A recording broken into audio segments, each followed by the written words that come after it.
के रिस्पेक्ट में एक थोड़ी टेंशन वाली न्यूज और निकल के आ रही है। एक नया इन्फेक्शियस स्ट्रेन पाया गया है, C.1.2 स्ट्रेन 6 कंट्रीज में पाया गया है। वैसे तो अगर आप देखो तो कोरोना वायरस में म्यूटेशन होना कोई बहुत ज्यादा टेंशन की बात नहीं है। हर वायरस में म्यूटेशंस होते हैं और बहुत सारे म्यूटेशंस होते हैं, और वो म्यूटेशन ज्यादातर खतरनाक नहीं होते, बट कुछ म्यूटेशंस बहुत ज्यादा इन्फेक्शियस होते हैं, बीमारी को बहुत तेजी से फैलाते हैं, और ऐसा ही एक म्यूटेशन है C.1.2 स्ट्रेन। ये साउथ अफ्रीका में भी पाया गया है, डेमोक्रेटिक रिपब्लिक ऑफ कॉन्गो में पाया गया है, मॉरिशस में पाया गया, पोर्टुगल में पाया गया, न्यूजीलैंड में, स्विट्जरलैंड में। अब अगर आप इन कंट्रीज को लोकेशन देखोगे तो कोई कहीं है। अब अगर आप बात करो न्यूजीलैंड की, वो सादर्न हेमिस्फीयर में, स्विट्जरलैंड नॉर्दर्न हेमिस्फीयर, तो कोई प्रॉपर पैटर्न आपको नजर नहीं आएगा इस बात का कि भाई ये पर्टिकुलर स्ट्रेन कहां पाया जा रहा है, कहां नहीं पाया जा रहा है। बस इसकी ट्रांसमिसिबिलिटी बहुत ज्यादा है, ऐसा यहां पे बोला जा रहा है।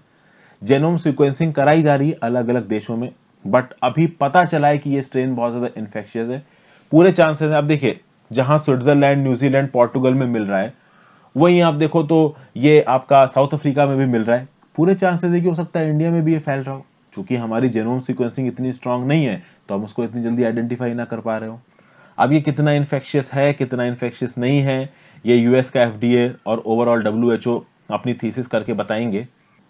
वैसे जो C.1.2 ये जो स्ट्रेन है ना, ये C.1 लीनियज से निकला है, और ये जो C.1 लीनियज है, ये वही इन्फेक्शन है जिसने साउथ अफ्रीका में तरखाट मचाया था मिड 2020s में, और इसमें 44 से 59 नए म्यूटेशन हो चुके हैं when compare to the virus which originated in China. तो चाइना में जो कोरोना वायरस का उदय हुआ था उसमें 44 से लेके 59 म्यूटेशंस एक्स्ट्रा हो चुके हैं, तब जाके बना है आपका C.1, उसके बाद बन गया आपका C.1.2।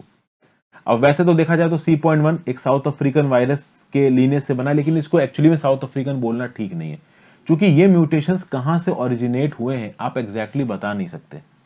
वैसे किसी भी एक पर्टिकुलर स्ट्रेन को जो कि किसी एक कंट्री से ओरिजिनेट हुआ, जैसे C.1 हो गया आपका, अब ये साउथ अफ्रीका से ओरिजिनेटेड दिख रहा है।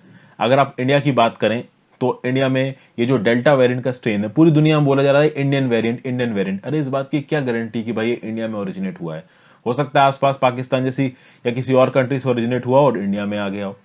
ये स्ट्रेन्स जब किसी जगह पे ज्यादा सर्कुलेट हो रहे होते हैं तो उनके साथ ये एसोसिएट कर लिया जाता है कि हाँ भाई ये इस कंट्री में ओरिजिनेट हुआ है, जबकि हम एग्जैक्टली बता नहीं सकते कि कौन सी कंट्री में ओरिजिनेट हुआ है।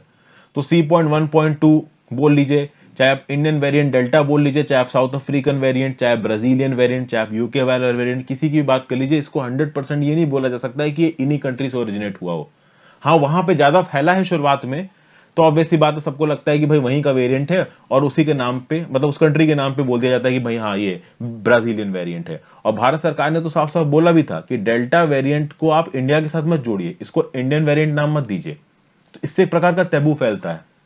तो लेट्स सी ये C.1.2 स्ट्रेन क्या निकलता है, ये वेरिएंट ऑफ कंसर्न निकलता है या फिर वेरिएंट ऑफ हाई कंसीक्वेंस निकलता है। 3 अलग अलग प्रकार के वेरिएंट होते हैं, variant of interest, variant of concern, variant of high consequence. अगर आप इन वेरिएंट्स के बारे में जानना चाहते हैं तो ये जो मेरी पहली वीडियो है, Indian variant of covid declared variant of concern, तो इसको देख लीजिएगा। ये जो B.1.617.2 के ऊपर मैंने वीडियो बनाई है, इस वीडियो का पर्टिकुलर लिंक मैं आपको नीचे दे दूंगा, अगर आप ये जानना चाहें कि भाई what is variant of concern, what is variant of high consequence and what is variant of interest, आपको इस पर्टिकुलर वीडियो में मिल जाएगा। तो C.1.2 कितना डेंजरस है आगे आने वाले समय में पता चलेगा।